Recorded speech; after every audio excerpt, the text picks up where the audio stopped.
মহারাজ, এত গভীর রাতে জঙ্গলে দাঁড়িয়ে আপনি কার জন্য অপেক্ষা করছেন মহারাজ? সেটা একটু পরেই জানতে পারবে।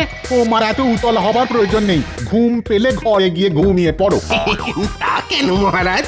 আমার জ্ঞান পিপাসু হৃদয় শুধু ওই একটু আপনার অপেক্ষার কারণ জানতে চাইছিল আর কি। আসলে অনেকক্ষণ ধরে ঠায় দাঁড়িয়ে অপেক্ষা করছি তো, তাই আর কি। ওই তো চলে এসেছে। চোখ মুখ তো কালো চাদরে ঢাকা। তা আপনি কে মশাই? প্রণাম বর্ধমান নরেশ। কৃষ্ণনগরের মন্ত্রী। ঠিক আছে ঠিক আছে, শোনো কৃষ্ণনগরের মন্ত্রী, আমি জানি তোমার বহুদিনের ইচ্ছে কৃষ্ণনগর রাজ্যের রাজা হওয়া, তাই তো? হ্যাঁ, কি আর করব বলুন, আমার সেই গুপ্ত ইচ্ছে সুপ্তই রয়ে গেল, কোনোদিন পূরণ হলো না। নবাব খাম্বাজরাজ কেউই কোনোদিন আমার মনের ইচ্ছে পূরণ করতে সাহায্য করলো না, তাই আপনার কাছে আসা। খালি হাতে বসে থাকলে সেই গুপ্ত ইচ্ছে শুধু সুপ্তই থাকবে না, কদিন পরে লুপ্ত হয়ে যাবে। শোনো কৃষ্ণনগরের মন্ত্রী, তোমার মতো আমারও বহুদিনের ইচ্ছে ওই সোনার রাজ্য কৃষ্ণনগরকে নিজের হাতে পাওয়া, কিন্তু কিছুতেই হচ্ছে না। তাই আমি একটা পরিকল্পনা করেছি। কি পরিকল্পনা? পরিকল্পনা ঠিক মতো খাটাতে পারলে ওই কৃষ্ণনগর হাতে পাবো, সেটা হবে আমার একটা অঙ্গরাজ্য। কি পরিকল্পনা বলুন বর্ধমান রাজ। শোনো, কৃষ্ণনগর রাজ্যকে বাগাতে গেলে তোমাদের দুটো পথের কাঁটাকে সরাতে হবে। কাকে কাকে বর্ধমান রাজ? দুজন তীক্ষ্ণ ক্ষুরধারী বুদ্ধিমান ব্যক্তি। শোনো শোনো, তুমি কালকে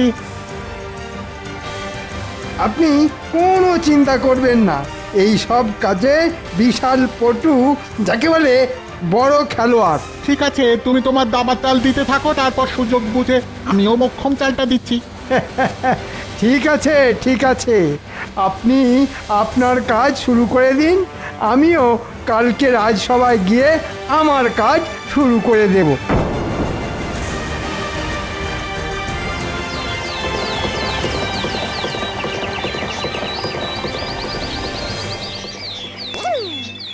ধুর ধুর, ভালো লাগে না।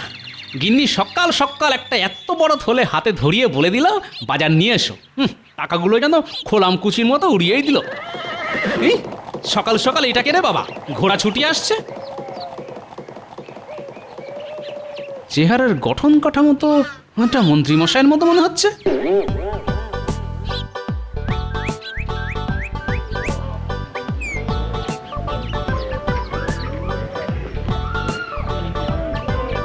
কি ভাই, তোমার এই পটল তো সকাল সকালই পটল তুলেছে।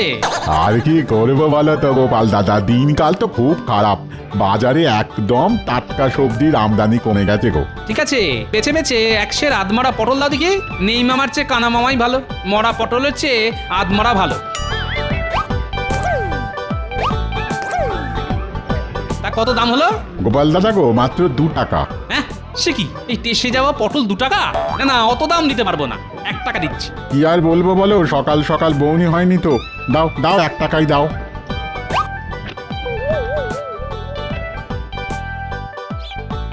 দেখেছো মানুষটাকে কোন কাক ধরে বাজার আনতে পাঠিয়েছি, কিন্তু এখনো ফেরার নাম গন্ধ নেই। কখন রান্না যে হবে আর কখন রাজসভায় যাবে, দূর দূর দূর, আমার হয়েছে যত জ্বালা। এলো গিন্নি, সকাল সকাল এত চিৎকার চেঁচামেচির কে আছে শুনি? ওই ওই এতক্ষণে বাবুর সময় হলো বাজার থেকে বাড়ি ফেরার। হ্যাঁ, দেরি হবে না? এমনিতেই এই টাকফাটা আগুন গরম, তার উপর বাজারেও আগুন দাম, দেরি তো হবেই। তা বাজার থেকে কি এনেছো দেখি? এই নাও ধরো। উমাই, কি কি সর্বনাশ! এ কি বাজার করেছো তুমি? কেন, কি আবার হলো? তুমি যা যা আনতে বলেছিলে তাই তাই এনেছি। আলু, পটল, লঙ্কা। পচা আলু, মোড়া পটল আর শুকনো লঙ্কা। মস্করা হচ্ছে নাকি আমার সঙ্গে? মস্করা? এইসব এইসব গরু ছাগলের খাবার তুমি সংসারের জন্য এনেছো? কি আর করবো বলো গিন্নি, বাজারে সবকিছুর যে আগুন দাম, তোমাকে এই দিয়েই রান্না করতে হবে, বুঝলে? বাবু আবার রাজসভায় চাকরি করে, তাতেই এই অবস্থা। যদি অন্য কিছু করতো তাহলে তো মনে হয় খেতেই পেতাম না। ধুর তোর। অত কথা না বাড়িয়ে তাড়াতাড়ি কিছু একটা রান্না করো, আমি স্নানে গেলাম।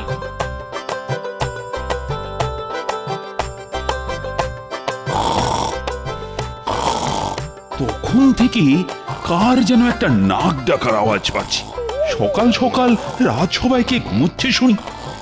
ওই তো ওই তো মহারাজ, আপনার পাশে দণ্ডায়মান ঘোড়া স্বরূপ মন্ত্রীমশাই দাঁড়িয়ে দাঁড়িয়ে ঘুমোচ্ছে।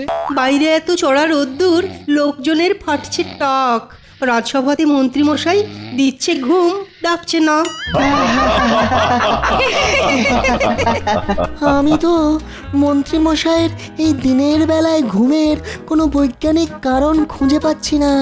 মনে হচ্ছে মন্ত্রীমশাই গ্রহ নক্ষত্র ঝিমিয়ে রয়েছে। কি হলো? কি হলো? কি হলো? ও ঘোড়া মশাই, থুড়ি মন্ত্রীমশাই, উঠে পড়ুন। কি বললে গোপাল? আমি ঘোড়া? তাহলে তুমি কি? তুমি একটা পেট মোটা হাতি। ঘোড়াই তো দাঁড়িয়ে দাঁড়িয়ে ঘুমায়, তা আপনাকে আর কি বলে ডাকবো বলুন? এর থেকে ভালো উপমা যে আর কিছু পেলাম না। খুব খারাপ হয়ে যাচ্ছে কিন্তু গোপাল, নিজে তো সারাদিন কোনো কাজ করো না, শুধু আমার পিছনে লাগা। এই তোমরা থামবে এবার।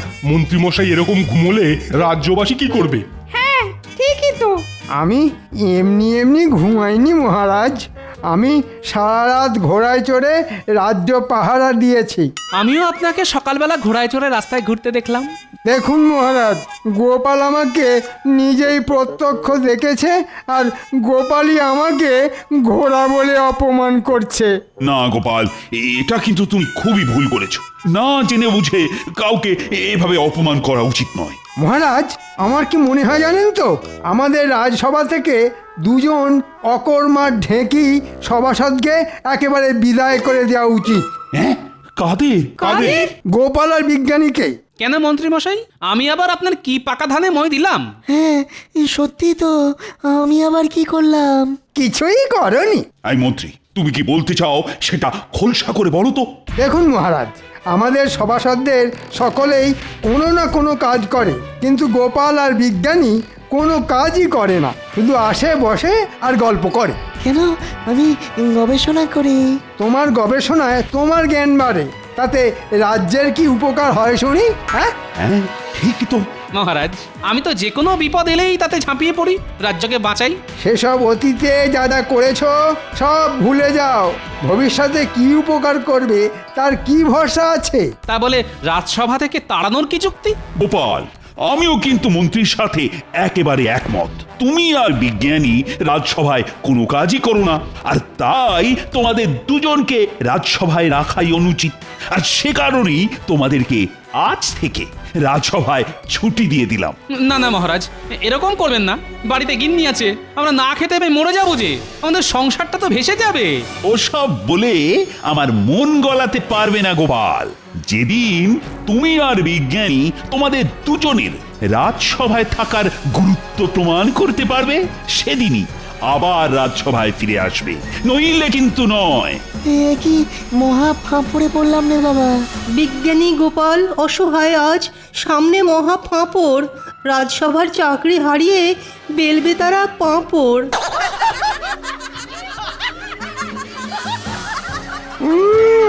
এমন পেঁচ দিয়েছি, একেবারে একেবারে সব দিশাহারা হয়ে গেছে। বিজ্ঞানী গোপাল বিদায়।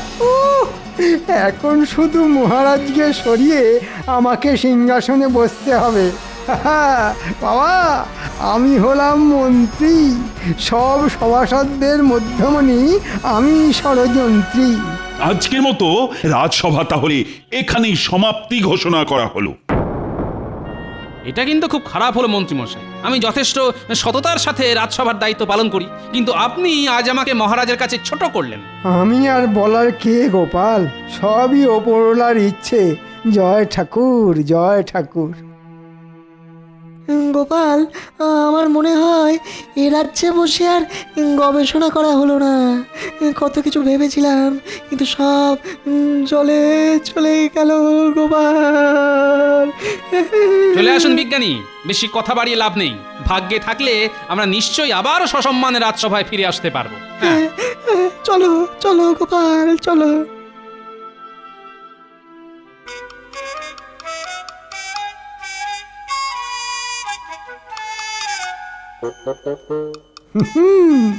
তোমাদের রাজসভা থেকে তাড়িয়েছি, এবার তোমাদের রাজ্য থেকে বিদায় করব।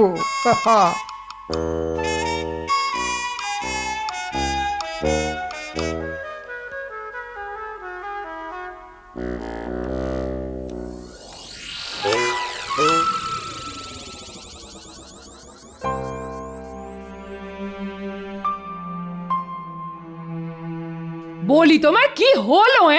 সেই রাজসভা থেকে এসে বসে আছো তো বসেই আছো, ওঠবার নাম গন্ধ নেই। আর কি বলবো বলো গিন্নি, এখন থেকে তো বসেই থাকতে হবে। বসে থাকতে হবে মানে?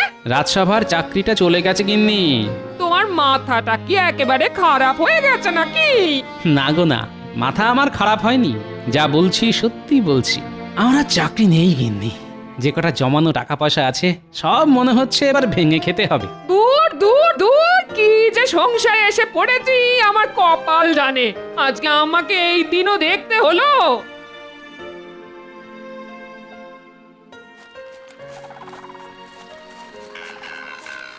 কি ব্যাপার মন্ত্রী মশাই, হঠাৎ করে আমাদের সাথে দেখা করতে এসেছেন?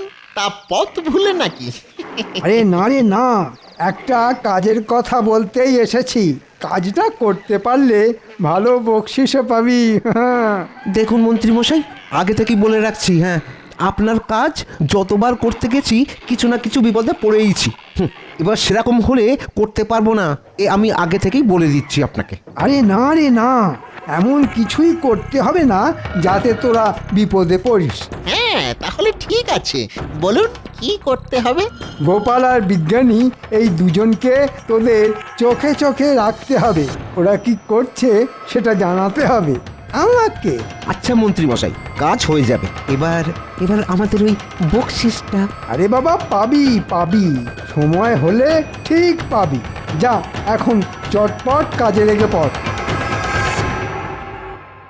ধুর, এইভাবে কাজ করতে ভালো লাগে বল মোটা? হ্যাঁ, ঠিক বলেছিস। আগে থেকে কিছু হাতে গরম টাকা পয়সা পেলে না হয় কাজ করে একটা মজা পেতাম।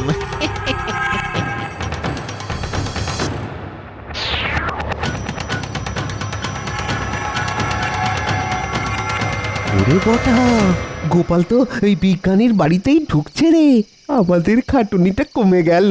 হ্যাঁ, তা যা বলেছিস। তা ঘটা, তুই চট করে মন্ত্রীমশাইকে ডেকে নিয়ে আয়, আমি ততক্ষণ ঝোপের আড়ালে বসে সব কিছু নজর রাখছি। ঠিক আছে, এই যাব আর এই আসবো। হ্যাঁ। কি গো বিজ্ঞানী, কি করছো? কি আবার করব বলো গোপাল, আমার যা কাজ, এই একটু একটা পটকা নিয়ে গবেষণা করছি। হ্যাঁ, সে কি গো বিজ্ঞানী?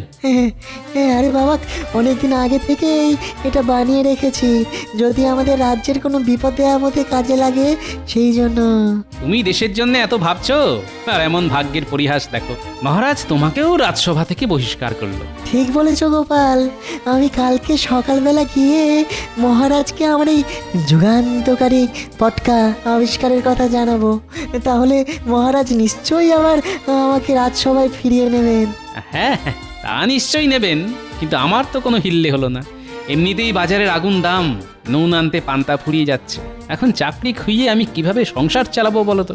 শোনো গোপাল, আমাদের রাজ্যের জন্য তোমার অবদান কিছু কম নয়, তাই আমি মহারাজকে বলবো এই পটকা বানানোর জন্য তুমিও সাহায্য করেছো। এটা এমন একটা জিনিস, সেটা ছোট পটকা আর বড় ঝটকা। মহারাজ দেখবেন আর চমকে চমকে উঠবেন।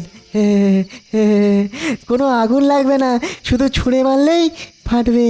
কই দেখি তোমার পটকা, একটু পরীক্ষা করে দেখি। এই নাও দেখো, তবে ঘরের মধ্যে ছুঁড়ো না কিন্তু। না না, বাইরে ছুঁড়েই পরীক্ষা করব। ওরে বাবারে, ওরে বাবারে, মরে গেলাম রে। ও মা গো, বাবা গো, বাবা গো, ওরে মা গো, বাবা গো, ওরে, কি ভয়ানক! বাঁচাও বাঁচাও। এ কারা যেন ছুটে পালিয়ে গেল মনে হচ্ছে। এই কে রে?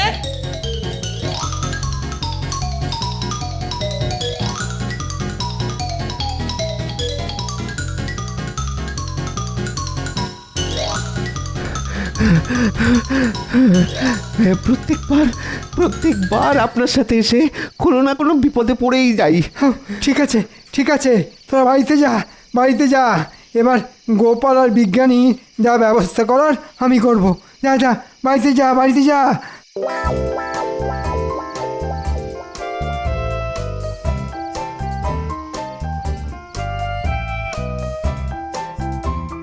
মহারাজ, হে বাবা, হে কি অবস্থা তোমার? আর বলবেন না, সবই গোপালের কীর্তি। তাড়াতাড়ি সৈন্য সামন্ত নিয়ে বিজ্ঞানীর বাড়িতে চলুন, নইলে এর থেকে ভয়ঙ্কর অবস্থা আপনারও হতে চলেছে। কি বলতে চাইছো কি মন্ত্রী?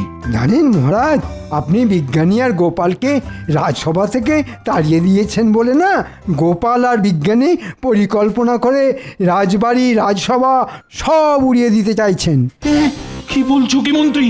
চলো তো, প্রহরী।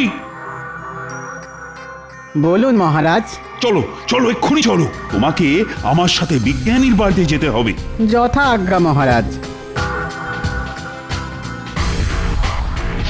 তাহলে বিজ্ঞানী, কালকে এই পটকা নিয়ে রাজসভায় যাব।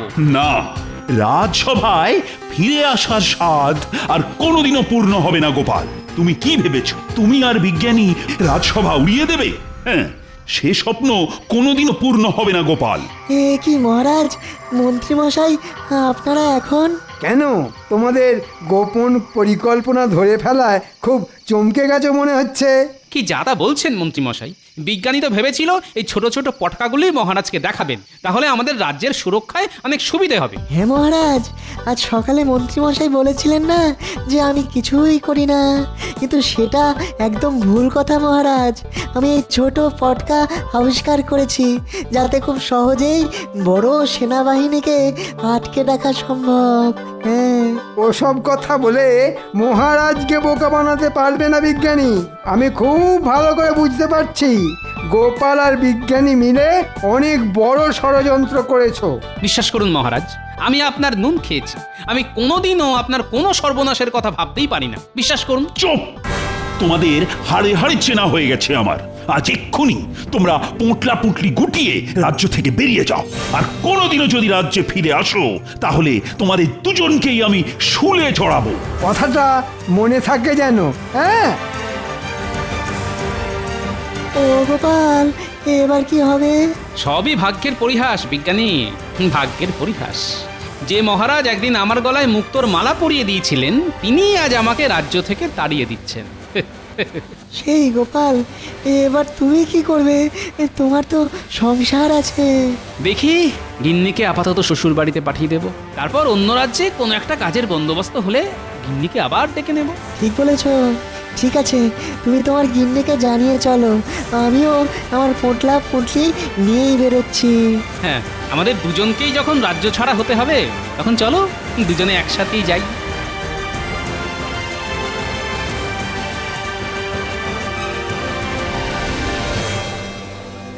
আর বেশি পথ নয় বিজ্ঞানী, এই গুহার রাস্তা পেরোলেই আমরা কৃষ্ণনগর রাজ্যের পশ্চিম সীমানা পেরোবো। ও ও, সেই তখন থেকে হেঁটেই চলেছি, পাটা যেন আর চলছে না। একটু কথা বসে বিশ্রাম নিলে হয় না গোপাল? চলো তাহলে ওই গুহার ভিতরেই না হয় রাতটা কাটিয়ে দিই, তারপর কালকে ভোর হতে না হতেই অজানার উদ্দেশ্যে আবার বেরিয়ে পড়বো। হ্যাঁ হ্যাঁ, তাই চলো।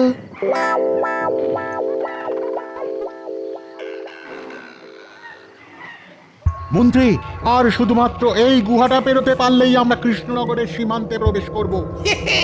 তারপর এই কৃষ্ণনগর রাজ্য হবে আমাদের।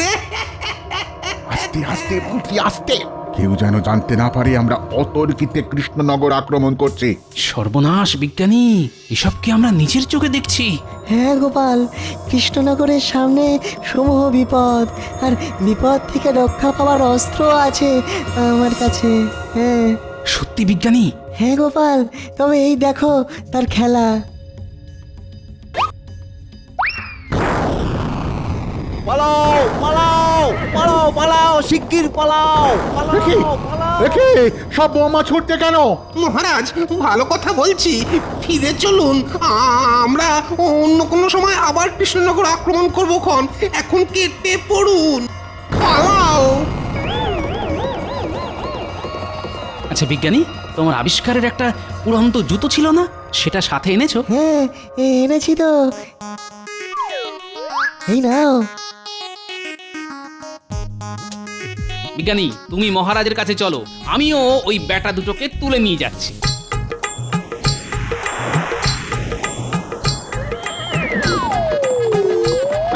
কেড়ে কেড়ে ছাড়ো ছাড়ো ছাড়ো বলছি, ছাড়ো, খুব খারাপ হয়ে যাচ্ছে কিন্তু। ওপর থেকে এখন ছেড়ে দিলে না, এখানেই ফুটুস দুম হয়ে যাবেন আপনারা। তাই যেখানে ছাড়ার ঠিক সেখানেই ছাড়বো। এখন চুপচাপ আমার সাথে চলুন।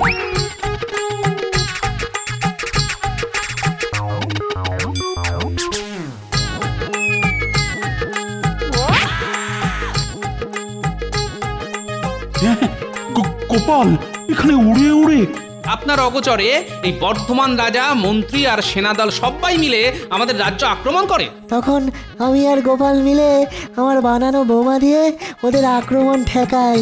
সব সেনারা পালিয়েছে, শুধু এদেরকে ধরে এনেছে গোপাল। হ্যাঁ, আমার মাতৃভূমি বলে কথা। তা রাজ্য যখন বিপদে, তখন তাকে না রক্ষা করে কি করে যাই বলুন তো মহারাজ? সব সব হয়েছে ওই মন্ত্রীটার জন্যে। ও বললো ঠিক কায়দা করে গোপাল আর বিজ্ঞানীকে কৃষ্ণনগর রাজ্য থেকে সরিয়ে ফেলবে, আর রাজ্য হাতাবো আমরা। সব পরিকল্পনায় জল ঢেলে দিল। মন্ত্রীর এত বড় সাহস! দেখলেন মহারাজ, আমরা নির্দোষ, শুধু শুধু আমাদের ফাঁসানো হয়েছে। আজ আমি মন্ত্রীকে ছাড়বো না, বেটাকে মেরেই ফেলবো। প্রহরী, তুমি এই বর্ধমান রাজার মন্ত্রীকে বেঁধে রাখো, আর মন্ত্রীকে আজ আমি উচিত শিক্ষা দেব। আর গোপাল, বিজ্ঞানী, তোমরা আমায় ক্ষমা করো। ভুল বুঝে আমি তোমাদেরকে অনেক কথা বলেছি, কিছু মনে করো না যেন।